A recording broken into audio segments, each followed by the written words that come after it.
The following is a production of DallasCowboys.com and the Dallas Cowboys Football Club. How about them Cowboys? Yeah! Go Cowboys! This is Cowboys StoryLine with Nick Eatman.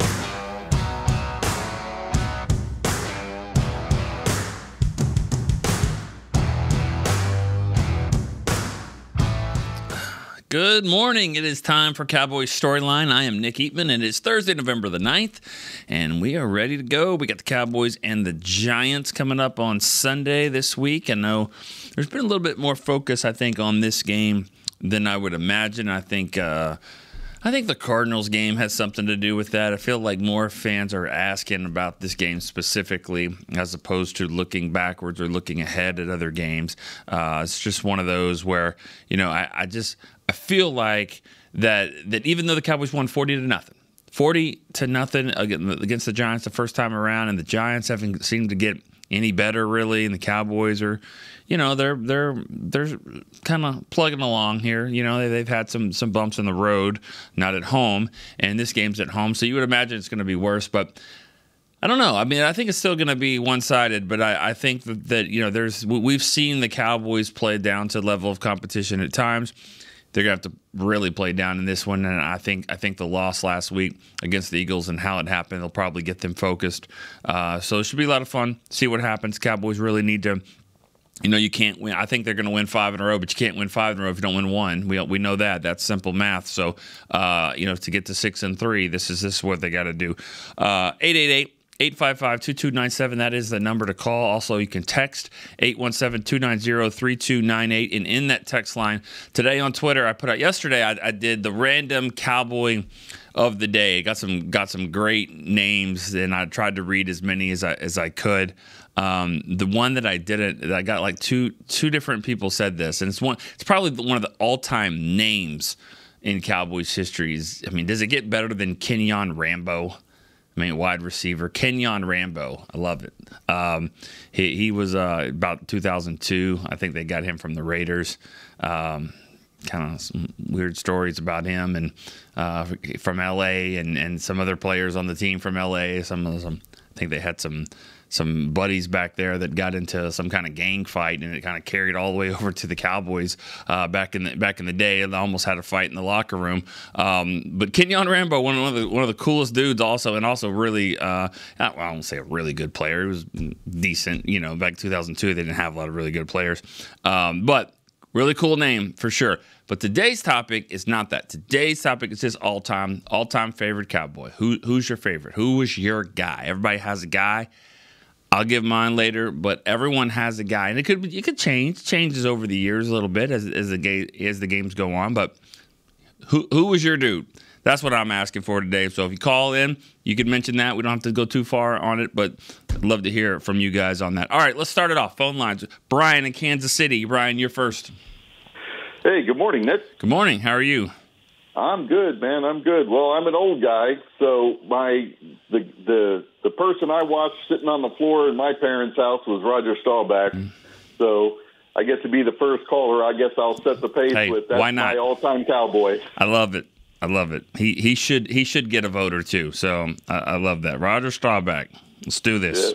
Yeah, I'm telling you, I'm also a Navy veteran, so a little bit of a soft spot.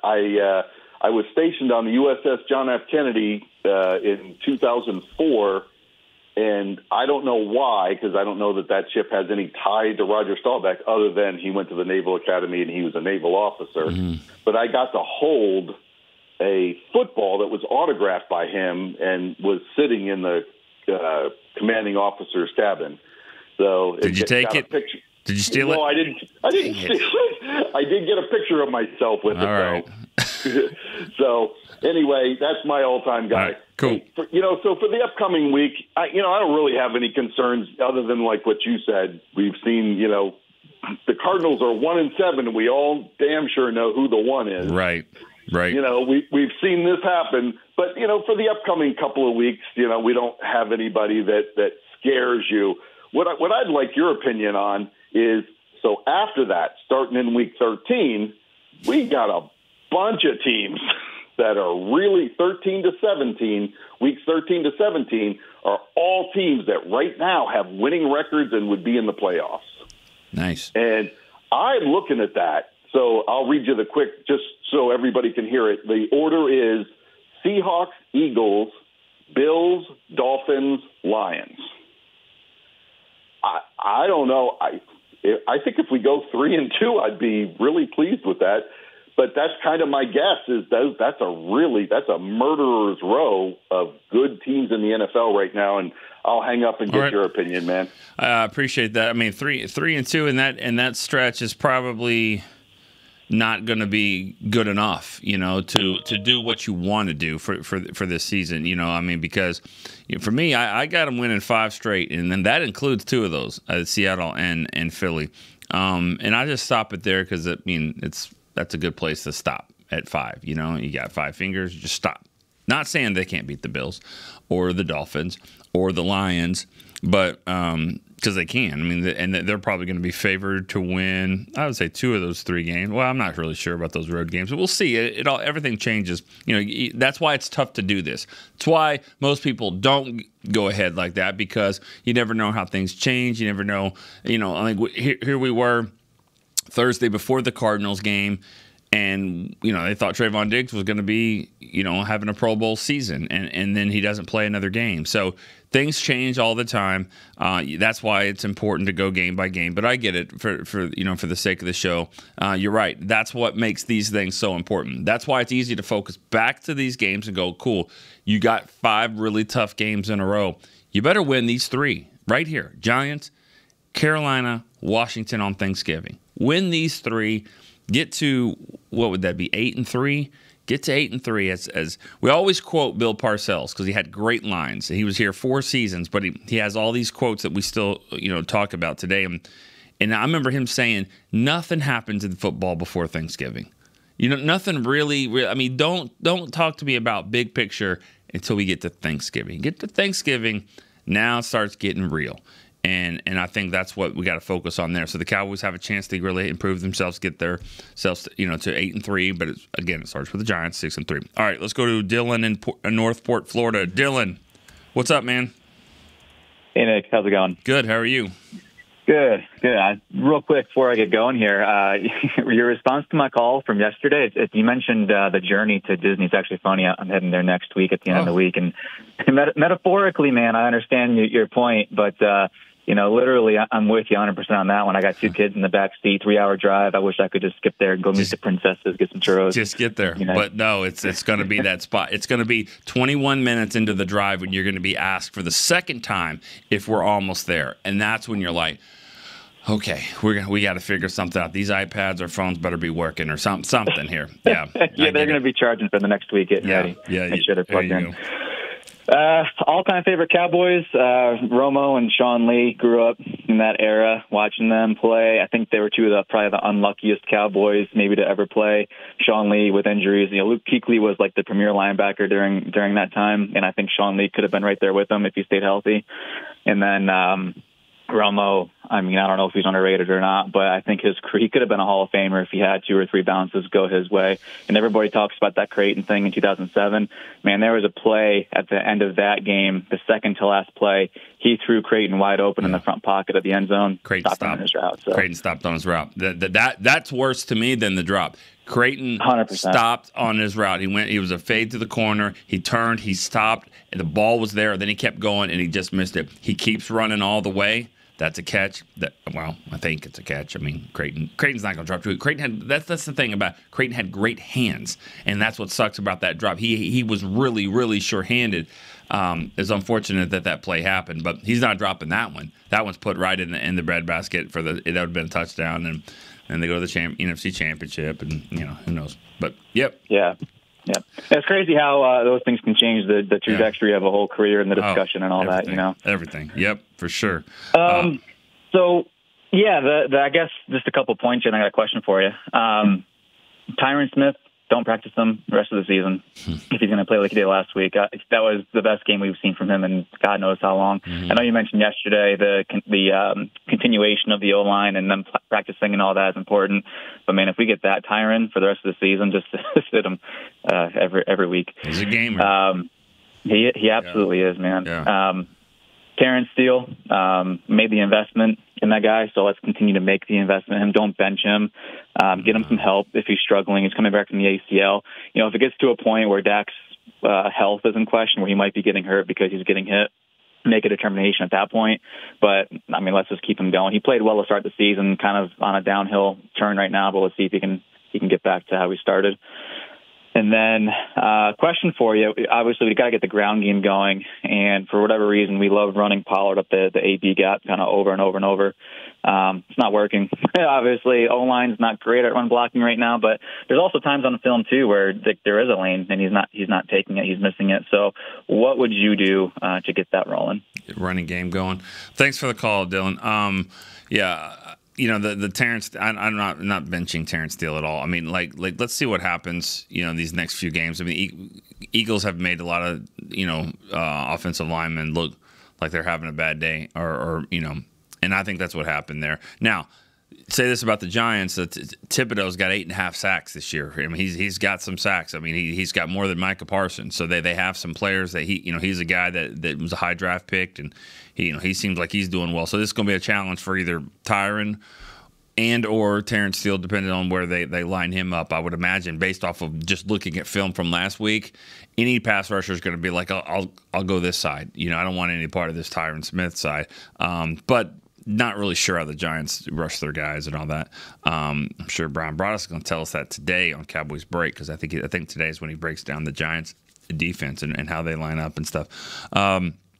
But the running game, I mean, I don't have a problem with the ball in the middle. I mean, I know it doesn't. I mean, it's not always Dorsett 99 to the house. I mean, it doesn't happen like that, and that's not what you're trying to do. You're just trying to keep things honest, trying to soften them up. Now, you do want to have some big hitters every now and again, and I think that's not a strength for this team all the time. But I would stick with it. One thing I would do, though, I would probably rotate Dowdle in there a little more. I think less is more for Pollard, and I think more is more for Rico Dowdle. All right, next caller, William Houchins in Beaver, West Virginia. What's up, man?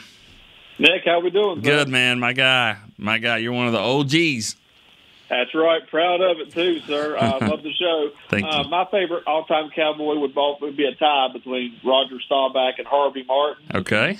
And I love Harvey, and I hope one day Jerry will put him in the ring. But my question is, and this is another classic question, I would love to see the old Bad Luck Blues brought back. I mean, I like the blues they have now. I hope one day I love those uniforms were sweet. Hold up, William. First things first. Don't call them that. And when you call them the Bad Luck Blues, I mean, who's going to be like, yeah, well, put one on me? That's what everybody else called them. I never called them that. I thought they were sweet. Yeah. I just thought that was perception. I put that on the record. I never called them that. That's what everybody called them. I'm big on matching uniforms. That's one thing when I always look at any uniform. I think I don't like the three colors from helmet, jersey, pants. I mean, 2 is fine. 1 sometimes looks really cool, but 3 there's too much going on. But you look back at some of those the Cowboys uniform. I mean, they always do that. They always have three colors, except for when they wear the navies and they have the silver. But back then it was royal blue and then the green pants and the silver. I mean, it didn't match, but yet it's so it's a historic. Awesome. Yeah. So yeah, I don't know if they'll ever bring those back, but why not? I mean, everybody does. I mean, if this was the NBA, that they would have. I mean, they have more uniforms than anybody. So exactly. Maybe. And I didn't get a chance yesterday to get through. I wanted to give you a name. I don't know if somebody put it in for names I don't remember. How about Carl Poe? Carl Poe, nice. Carl Poe, number 81. Number 81 from That's right. Alabama State. Was he Alabama State? Pass against the Giants. Yep.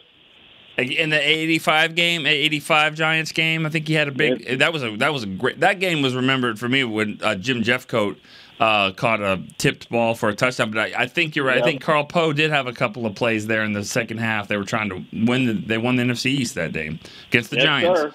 So, all right, Carl Poe. No, that name was not mentioned. So only you, William. Appreciate that. Right? Thank you. Great show, and I hope to call back again soon. Keep doing what you're doing. Awesome. Sir. Thank you so much, William Houchins. All right, appreciate that. All right, let's go to the text line. Todd from Georgetown, Texas, being in the building. Do you get the vibe that the team is locked in this week? And his guy of all time is Cliff Harris. That's 2 votes for old. They call him Captain Crash. I think that's right. 43. Cliff Harris. Yeah, I mean, I think so. I haven't really seen the players a lot. Yesterday was kind of a weird day, just from the schedule. It wasn't a normal Wednesday for them, but I think so. I think that there were good vibes coming from the game. I don't want to go into this moral victory or good loss. I don't care about that crap. They lost the game, but you got to move on, and that's the point. Can you move on? Can you recover from this? And if you can't recover from a game like that, then you shouldn't be in the NFL. I mean, like I think there's some good things to take from this. I think that they will. That's what has to happen. No one cares about moral victories if it only is a moral victory if you actually get real victories after that. That's what happens. If you can take this game, win or loss, and make it go win 3 or 4 or 5 in a row, then I think that's what you can call that. And that's all that we're looking for is that can you take what you did against Philly, turn it into wins these next 2, 3, 4 games. And I think that they'll be able to do that. All right, let's go to our fourth caller here is Philippe in France. Philippe. Hi, Nick and Cowboys Nation. How you doing? Good. How are you doing? Oh, I'm fine. I'm under the rain, but that's normal weather here. Same. Here's my question. I took a look at almost every 3rd and 4th down situations played by Philly. On numerous ground level shots, you can see offensive linemen diving to make a roll block or a cut block. I thought this kind of blocks on the scrimmage line were banned a few years ago by the NFL to avoid injuries. Mm-hmm. Am I missing something there? Who was were the Eagles doing that? Yeah. You can see it on a lot of shots on the 4th and 3rd and short and 4th and short. Yeah. And I was just wondering if these kind of plays are really banned, okay, or not. All right, that's good. Good question, Philippe. Who's your favorite Cowboy of all time? Yeah, thank you. Okay, take care. Be safe. Who's your favorite Cowboy? Philip, who's your favorite Cowboy of all time? My favorite Cowboys of all time, Sean Lee. All right, awesome, Sean Lee. That's 2 votes for him. Okay, thank you, Philippe. Appreciate that. My understanding about the blocked are, and they change the rules all the time. I don't think you could block someone that's engaged with another player. So if you're blocked, another guy can't come in. It can't be a 2-on-1 cut block. But I think you can block low. But I just don't think it could be a double team where one guy you're blocking someone else at another guy. That's my understanding of the rule. Maybe that has changed. They're always trying to be safe for safety there. And Chris, my producer, he might know that rule more better than me. But I don't think that's a rule that you can't block low. I just don't think you can have 2 guys blocking low while you guys up engaged with another player. All right, let's go to the caller, Frank in Irving. What's up, man? Frank. Good morning, Nick. Morning. How are you? I'm doing good. My favorite Dallas Cowboy is Prime Time. All right. Deion Sanders. Okay. Why? Why'd you love Deion? Other than he was a badass. I mean, like he was awesome. Other than he was the greatest corner in history. Yeah. Fair. That's pretty much it. Yeah. Okay. What do you got? You got any question about this team? What's on your mind? No, I just wanted to call in and give you my favorite player. All right. Sounds great. All right, Frank. Appreciate that. Deion Sanders is his favorite. I'll tell you what. I mean, there was a time when I was in college and Deion just signed. in '95, and I mean, he was by far my favorite player as well. I was so excited because just watching him and just enamored by him, his ability playing baseball, playing for the Falcons and the 49ers, what he did, and basically helped them get over the top and beat the Cowboys. Pass interference, but whatever. But then when he joined the Cowboys, it was just so awesome. And I'll never forget him getting that interception against the Raiders. I think that was his third game. Gets a pick, holds the ball in the air. I mean, it was awesome. It was just like, it was on Rocket Ismail actually. When Rocket was running, he jumps over Rocket, gets the interception, holds the ball in the air, and says, "Yeah, I'm just better than you." That was pretty awesome. All right, let's keep the things rolling here. Let's go to Ronnie in New Jersey. Ronnie's next. Did I miss up the order? Ronnie, you there? Good, we're good. Hey, Nick. Hey, man, how are you doing? Not too bad. Yourself? I'm great. What you got for us? So I was thinking, I got so many. If I would start naming players, there'll be a list. No, listen. I'm going to treat you like your parents did when you went to the toy aisle. All right, you get one. Okay, one. Who is it? Who is your favorite? Though? You just get one, maybe two. Michael Irvin and Troy Aikman. All right. I mean, that's fair. That's fair. That they're always connected there. I get that. Cool. Aikman, Irvin. But Irvin more because of the passion. Irvin won. Not only played with, but he's still passionate about the team. I love Irvin. Yeah. One of the callers actually took my my observation. I was going to mention. Because I called you a few weeks ago, and I was like, listen, Tyron Smith wakes up with a freaking injury, so we see what's going to happen there. But he suggested the same thing I was going to mention to you. I'm like, can we, seeing how he played in this game, can we, just give him the walkthroughs just like they did last week and let the backups practice and don't practice him. I don't want him to get hurt during practice. It seems like all these guys are getting hurt during practice. I don't know what McCarthy's doing, but let's keep Tyron Smith I'm with you. Now, the same schedule they kept last week. Okay, now on the injury report, he's actually listed with an illness. So he said he's sick this week, so he's probably not practicing. That's fine. That's great. Keep him sick during the week. Damn, Ronnie. I mean, the guy's sick. You don't know what he's got. I don't know what he is. I'm sure it's a cold. I don't know. Weather's changing around here.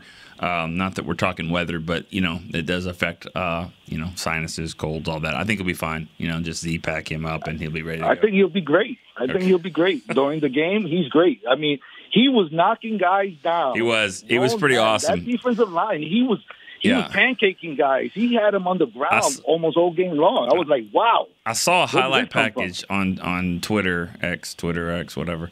I saw it, and it was about a 7 or 8 play highlight reel on him against the Eagles. And I was he just kept on knocking them down. I was like, what year is this? Seriously. I was like, what year is this? I mean, who's on the other side here? Is this Connor Barwin or something for the Eagle? Like, who are we blocking here? No, this was this game.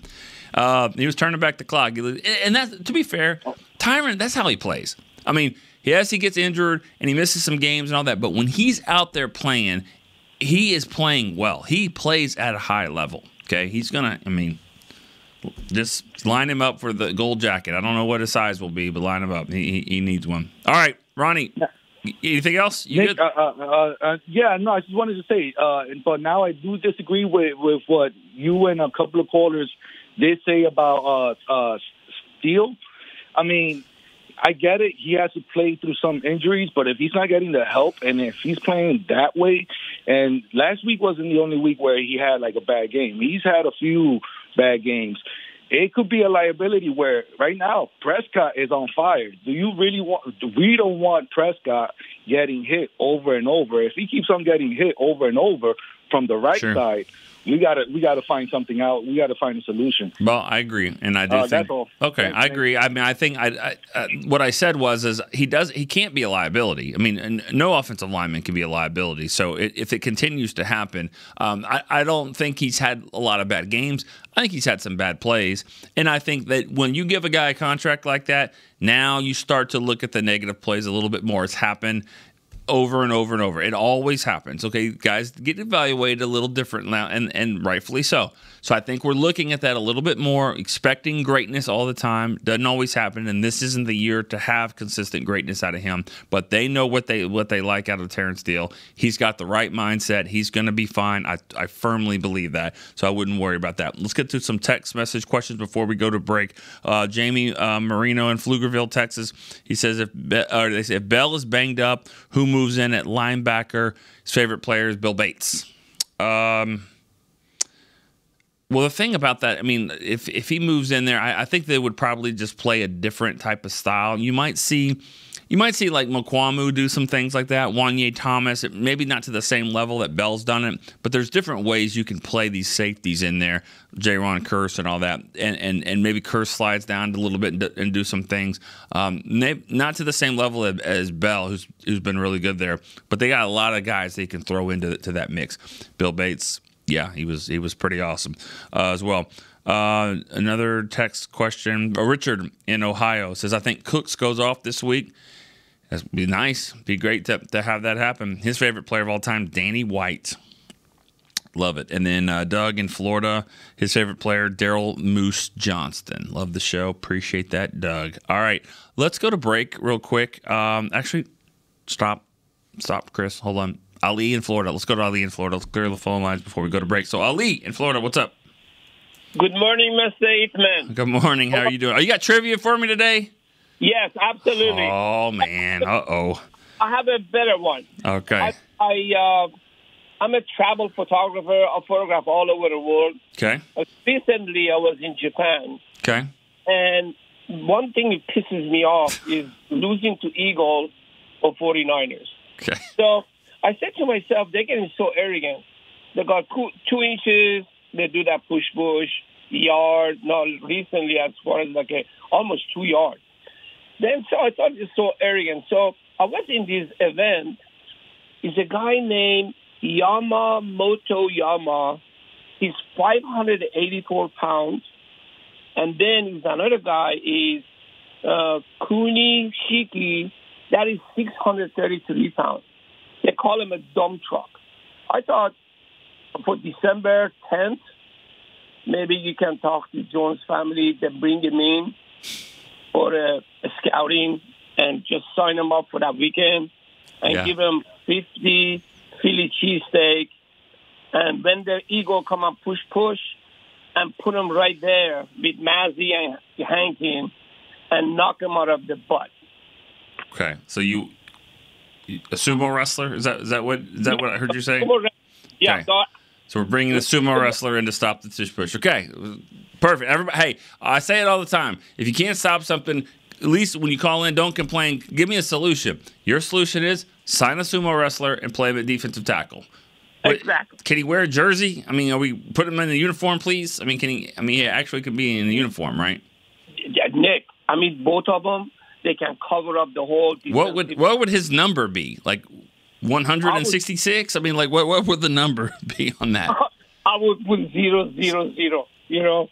Yeah. Just, but I think because they stand like a 45 degree, and I'm telling you, I would advertise to Jason Kelsey. Says, look, together they have 1,200 pounds. Go ahead and get underneath these boys. Okay. All right. So my favorite player is Larry Allen. Could Larry Allen block this guy? No. Oh. No. I mean, these guys. You know what, then? I wasn't with you before. Now I am. Yeah. Get him on the phone. Let's go. Bring him in. My trivia, as I'm highest respect for you, I know you know everything. We'll see. All right, what do you got?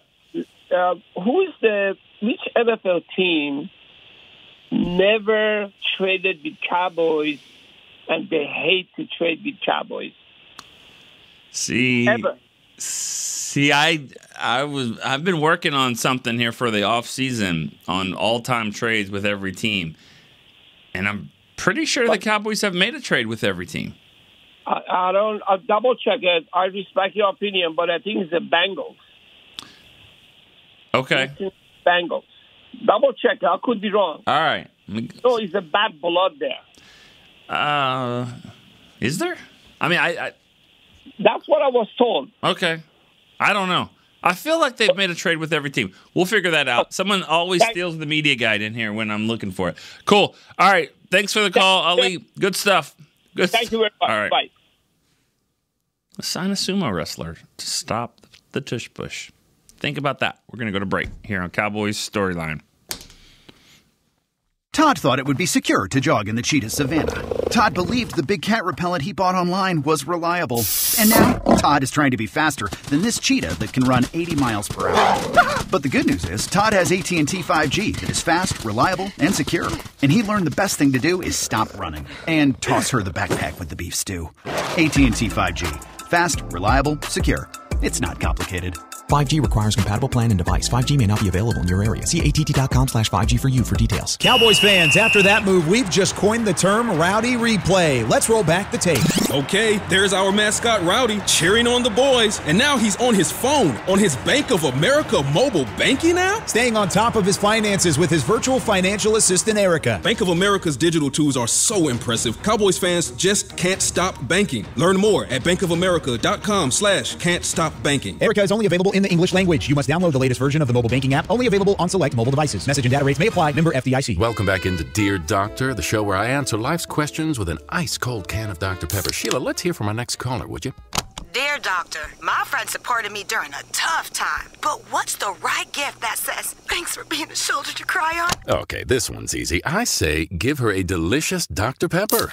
Nothing says, thanks, girl, better than a one-of-a-kind soda. Yes, any Dr. Pepper flavor will do. Now, just a reminder that I don't need to be a real doctor to know that Dr. Pepper is the one you deserve. They say champions are remembered, but legends are never forgotten. United Ag & Turf offers a winning lineup of John Deere equipment built to tackle any challenge on and off the field. Legendary John Deere tractors, combines, residential mowers, commercial mowers, compact construction equipment, Gator utility vehicles, and a full line of golf and sports turf equipment. United Ag & Turf, the official Ag & Turf equipment supplier of the Dallas Cowboys. Visit UnitedAgAndTurf.com to find a location near you.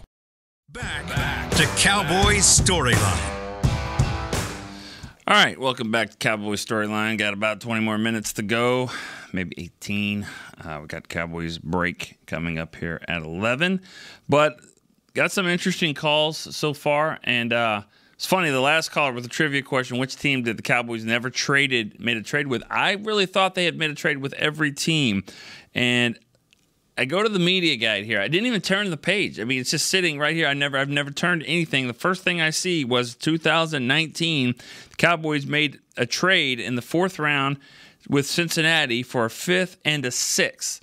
So they got out of the 4th, and they picked up a 5th and a 6th, and they ended up getting they got Donovan Wilson, and then they made another trade as well. So and they ended up getting Michael Jackson, I think is what they were calling. And I think he's still in the league, actually. He's playing for somebody, still in the league. But they also picked up Donovan Wilson in a trade that they made with the Bengals. Don't know if there's been others. Probably not a lot. I don't know any bad blood between the front office of the Cowboys and the Bengals. But they did get Donovan Wilson because of a trade with Cincinnati. All right, let's go to the phone lines. Alan in Clearwater, Florida. Alan, what's up? Hey, good morning, Nick. Good morning. Favorite Cowboy all time? Emmett Smith. Okay. And I think I know yours is Tony Dorsett, correct? Correct. And did you know that I was going to come back from break and say it, but I actually forgot to say it, and then you said it. So there you go. Listen, I told you once before when I called in with Walt Garrison, I said my favorite position in football is the running back, and Dorsett was magic. But Emmett, everything about the complete package we all know. So he's my favorite of all time. Okay. Listen, now I wrote in the text to Talking Cowboys this morning, and I mentioned Thibodeau on Steele is the problem. 8.5 sacks, 7.5 sacks. Did you get my line when you said that a few minutes ago? No, I didn't. Oh, that's funny. I didn't. No, I don't see the text lines, but I knew that I did a story. I wrote like the big picture story or whatever, and I searched and I found that Thibodeau. I was looking for players. I'm like, yeah, Thibodeau's got 8.5 sacks. I mean, he's doing well. And I want to follow up on one of the other callers about that. Okay. If Steele, this is one of my concerns about the Cowboys is the adjustments in the game. And what somebody said yesterday on your show, that too often we have this Jason Garrett mentality. We're going to do what we're going to do, and we're going to win that way, or we're going to lose. And if Steele struggles with Thibodeau, I hope that they give him some help and they don't allow him to hit Dak 10 times. So, right. I mean, go ahead. No, go ahead. Okay, so that brings me to my major point after the Eagles game. I was trying to get on all week. Boy, your show is so popular. It's awesome. But here's my point, or here's my concern. The Cowboys, we can talk all what happened about the Eagles game and the defense and this player and that player. Bottom line, whether we ran the ball, we didn't run the ball, the defense gave up those 2 long drives. We were in a position to win the game on 3 different occasions, and we didn't come through in those important moments. Bottom line, we were good enough, and we didn't win it. Now, I'm thinking this is a familiar story to all of us, and we can go back since the Tony Romo era. We can go back 30 years. The Cowboys have had talented rosters. We would all agree. They've been in games before that Tony Romo, the giant playoff game, when the Cowboys were the number 1 seed, and that one pass. Okay, there's something. I begin to look like what accounts for this, right? There's something systemic in this organization. We've become one of those teams that we used to be the team that you could always count on, those winning organizations. Every sport has them. You know whatever's going to happen, they're going to find a way at the end to win. And then there are those organizations that are going to find a way, different ways. They're going to lose it in the big spots, in the big moments. And this organization, unfortunately, that's what has become of them. So what explains it? The only thing I can think of is the only consistent thing throughout the organization is it's the Jones family. Rowdy. And it's like, well, you know what? I think I would love to be a player to play for the Cowboys because he is so loyal. He treats his players so well, but there's something lacking in the discipline so that in big moments, Jimmy Johnson said it best, right? The great players in these big moments, they make great plays. We have had great players in the big moments. It's always somebody doing something. And you combine that with the penalties and the lack of discipline there, the only thing I can think of is there's some kind of sentiment in this organization that maybe we're the Cowboys, we wear this. I don't know what it is exactly, but there's something bigger than just any particular game. And back to your point yesterday when Dylan had called in, I loved what you said to Dylan when he said, I have reason to be optimistic. And you said, well, does that make you any more confident about playing the 49ers again or playing them again? And I agreed with you. It really does not, for me anyway. Until something changes, I still expect that in these biggest moments, something's going to go wrong. All right. Well, I mean, all right. Thanks for the call. I mean, it's one of those things where, you're throwing, it's got to be something, right? I mean, you were right about that. It's got to be something. What is it? You didn't know. I don't know. You just said this team has a lot of talent, so you're not going to be blaming Jerry and Steven too much because they are the ones bringing in the talent. So it's not just about talent. Is it the coaches? They've had several coaches. They've had Hall of Fame coaches in this run here. So there's a lot of things. I mean, you've got to be good enough. Like you said, you got to be disciplined. You got to be healthy. You got to be lucky. You got to do all of these things to win. And it hasn't happened. It happened a lot for this organization. Hasn't happened recently, but we're gonna keep trying, and you're gonna keep watching. I mean, that's what we do. All right, thanks for bringing that up about Tony Dorsett. He is my favorite Cowboy player. I'll get 2. I think I can get 2. One as a fan growing up as a little kid, it was Tony Dorsett. Never forget Tampa Bay 1982 game. I got to go down. I was 6 years old. Got to go down close to my seats weren't down there, but we got to go down there right by the tunnel. And I yelled at Tony Dorsett over and over, and he just gave me this okay, thought that was the coolest thing. What's up?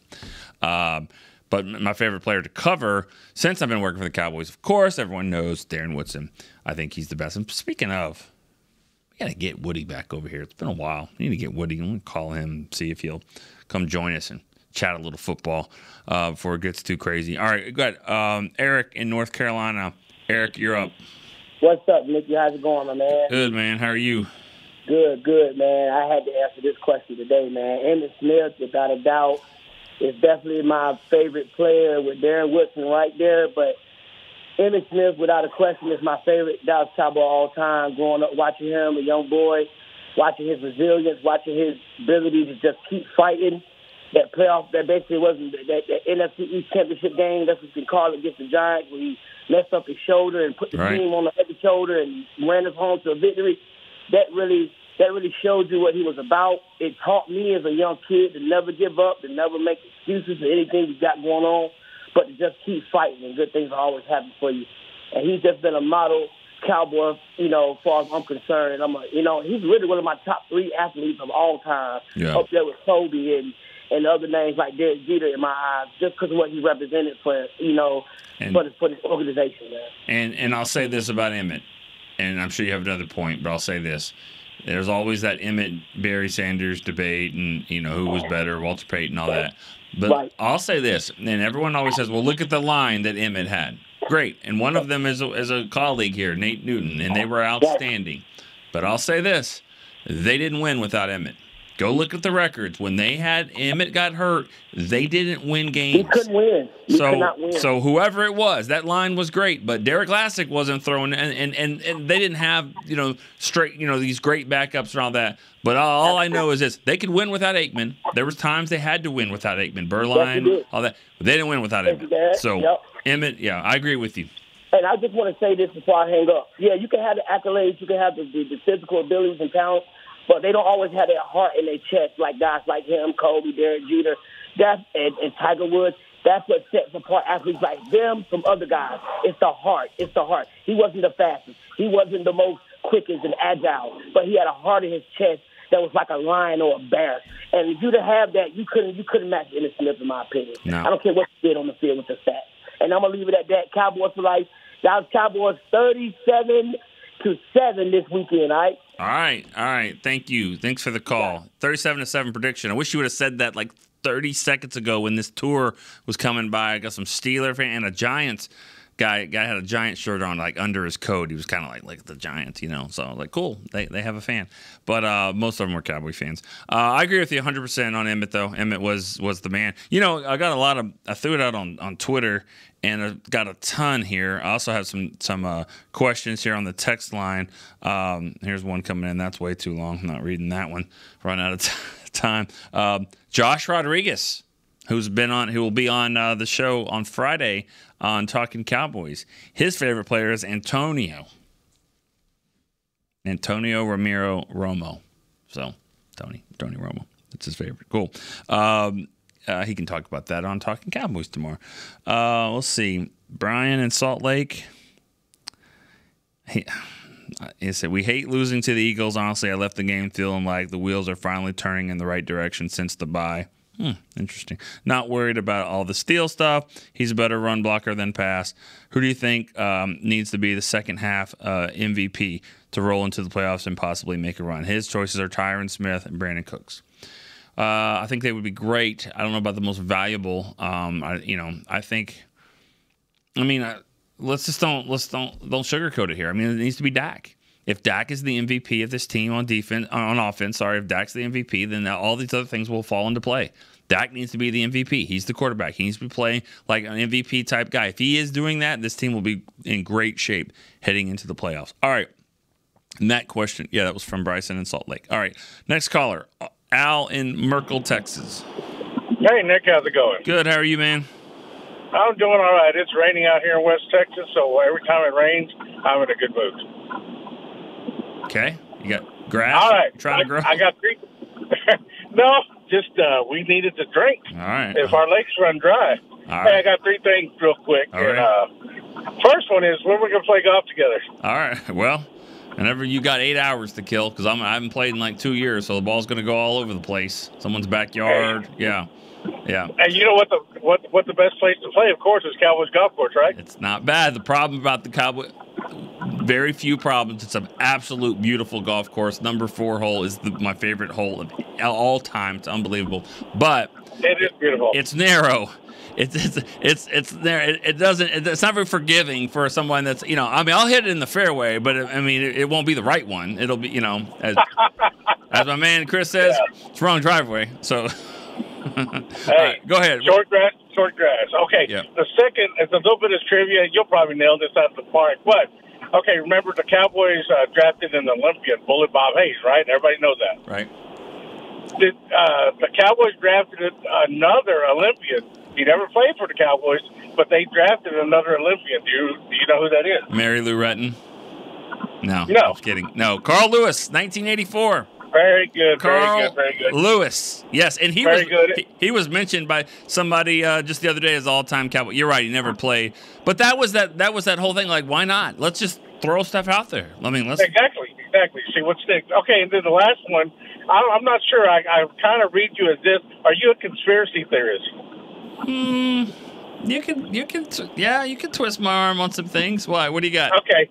I'm just gonna say it real fast because I don't want to take time from serious callers. But my conspiracy theory, and I've had it for a while, is that the league has it in for the Cowboys because if the Cowboys win one or two more Super Bowls, Jerry Jones is going to be the most powerful man in the NFL, and him and the commissioner have had their little run-ins. And I don't think the commissioner wants Jerry to have too much more power. Like I said, that's just a little conspiracy theory I have, and I'll let you expound on it if you agree, and if not, well, then, no harm done. But anyway, enjoy the show. Thank you so much for taking my call, and I'll wait and hear what you have to say. Okay. So the conspiracy theory is that the NFL doesn't want the Cowboys to win because Jerry would be more powerful than the commissioner. My thought on that is, Beam, you got another caller? Like, we got any more calls here? Guess not. I don't know. I don't know what to think about that. But like I've always said, no opinion is wrong. And if that's your opinion, that's fine. I don't know if that's my opinion or not. And if it was, we're going to move on to I got a good text message up there for Here we go. See Josh from Chicago. Josh from Chicago on the text message. All right. Emmett's the best player on the Cowboys and my all-time favorite. Question for you. Who is your favorite wrestler, and were you able to make it to the Von Erich premiere in Dallas yesterday? What? There's a Von Erich premiere in Dallas? What was this? What's going on? I don't know. Said perked your interest on this. Yeah. Favorite wrestler of all time? Oh, man. How much time we have? I don't know. Well, I was in the 80s, okay? So I love the Von Erichs until they all died, except for Kevin. But I love the Von Erichs. They were awesome. Had their posters, had like these posters from a pizza establishment that isn't Papa John's. But I had a poster all the time. But I loved I love the Macho Man. I mean, Randy Macho Man Savage, like, he was pretty awesome. So I loved Randy Macho Man Savage. And, but I liked the Rock and Roll Express. I mean, I was like 80s, like Mid-South wrestling. So Rock and Roll Express, the Fantastics, Coco Beware. They wasn't in that group, but I liked Coco Beware. Sting. I mean, my favorite thing of all time was when Sting showed up here. I had shared an office with Shannon Gross, and he goes, listen to this voicemail, and he's like, hey, Shannon, it's Steve Borden. Sting. I'll be there on Wednesday, whatever. And I mean, it was like the coolest thing. Sting was there with his whole get up, had the makeup on with the bat, watching film right over Brian Brodish's shoulder. Brian sitting there, feet up, watching. Look at this. Linebacker's going to cut in here, and Sting sitting there with the bat, just looking at him, full makeup, everything. It was like, why didn't I get a video of that? I'll never know, but that was pretty cool. Those are some of my favorites. I mean, maybe that could be tomorrow's theme, favorite wrestler of all time, but we'll work on something like that. Good stuff, though. I do want to read some of these, though, if I have a couple more minutes. So I put this out on Twitter, favorite all-time player. And the callers, got some good ones here on the calls, got the ones you would expect.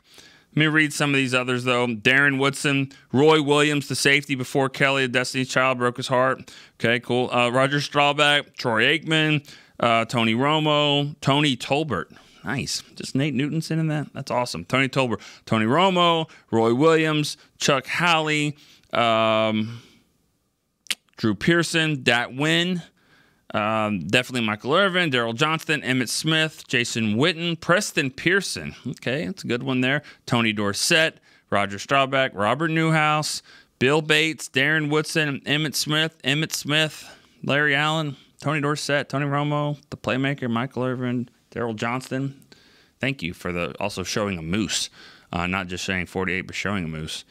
And then more talk about the Von Erichs. Man, I got to check this out.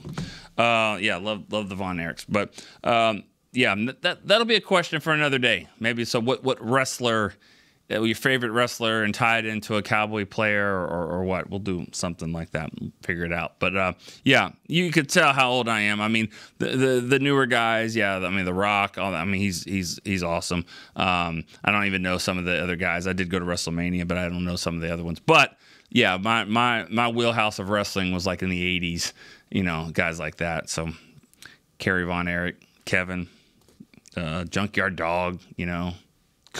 I don't know if anybody knows Kabuki, but Iron Sheik. Yeah, Iron Sheik. No, not the Iron Sheik. I liked Hulk Hogan, but yeah, we used to have a guy that worked here. It was a webmaster, Alan Larkin. I used to think he was the great Kabuki, actually. But anyways, all right, good stuff. Great show. Appreciate that. A lot of fun. I hear the phones ringing in the back, but we got to go because Cowboys break is coming up soon. So for Chris Beam, I'm Nick Eatman. We'll see you tomorrow. Cowboy Storyline.